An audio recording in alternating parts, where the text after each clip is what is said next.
You've been chasing her, calling, texting, rearranging your plans, all in the hopes of getting her attention, but instead of pulling her closer, you feel like she's slipping further away. Frustrating, right? Well, here's the truth.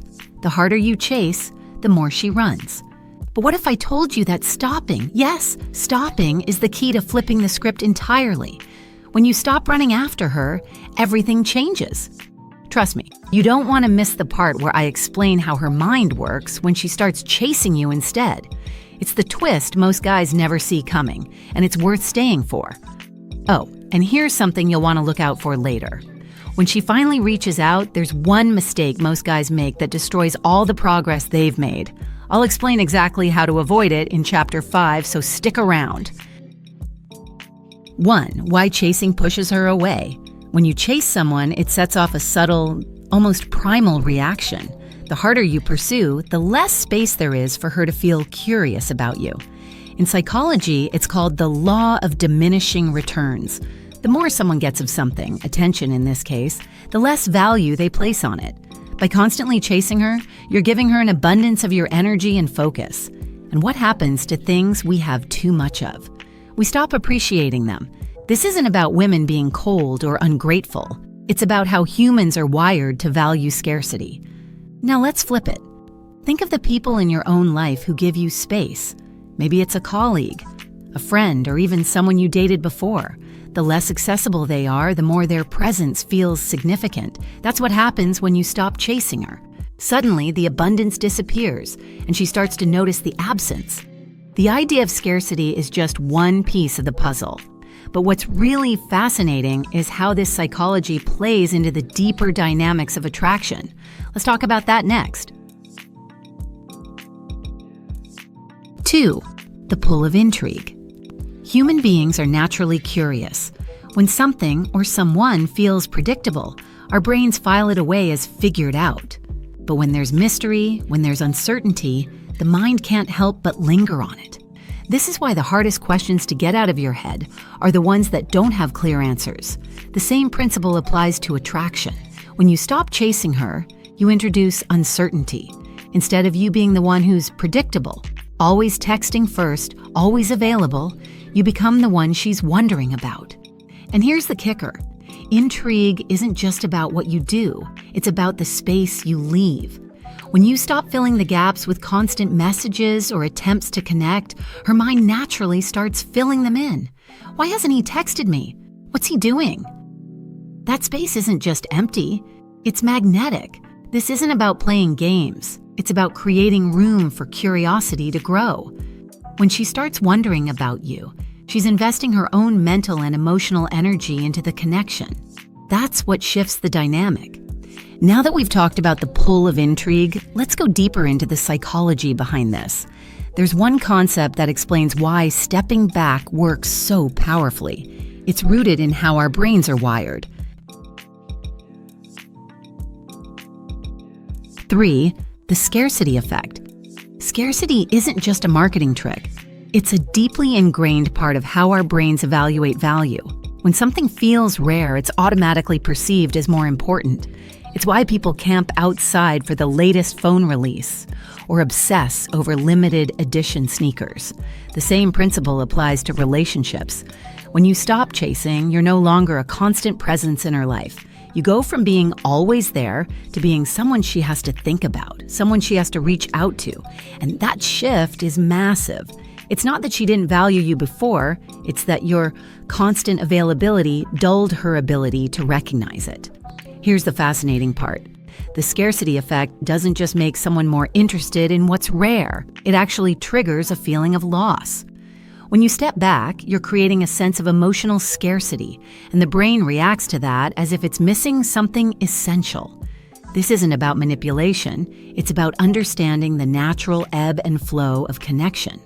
The more space you allow for her to miss you, the more she starts to value what you bring. And when she feels that absence, that's when she starts leaning in. So, what happens next? When you stop chasing and create that space, how does she respond and how do you handle it? The next part breaks it all down. 4. how she reacts when you stop chasing. When you stop running after her, the dynamic shifts in ways that can feel surprising. At first, she might not notice. Why? Because she's used to you being there. You've trained her, unintentionally, to expect your constant attention. But as the absence grows, her mind starts working overtime to figure out why. Psychologists call this phenomenon reactance. When someone feels like they're losing something they've taken for granted, it triggers a desire to regain control. Suddenly, she's thinking about you. Why hasn't he texted? What's he up to? Is he talking to someone else? These questions pull her into a loop of curiosity and emotional investment. Here's where it gets really interesting. Her response depends entirely on how you've carried yourself before stepping back. If you've been calm, confident, and grounded, your absence feels significant. It creates the sense that she's missing out on something valuable. But if you've been needy or desperate, the absence doesn't hold weight. It just feels like relief. The key here is this. Stepping back works best when you've built a foundation of self-respect and emotional strength. It's not about punishing her for pulling away. It's about letting her experience what life feels like without you constantly chasing. Now, here's the part I mentioned earlier, the moment she finally reaches out. Most guys blow it right here and undo all their progress. But if you know what to do, and more importantly, what not to do, you'll hold all the power. Let's dive into it next. 5. The power of not reacting. When she finally reaches out, it's tempting to dive back in with the same energy you had before. But here's the thing. The power isn't in what you say or do. It's in how you respond. Imagine this. You've created space, and now she's texting you out of the blue, asking how you've been or why you've been distant. This is her testing the waters, seeing if she still holds the same control over your attention. If you respond with over-eagerness, answering instantly, flooding her with questions, you undo everything. Instead, this is your chance to show her the version of you she's been missing.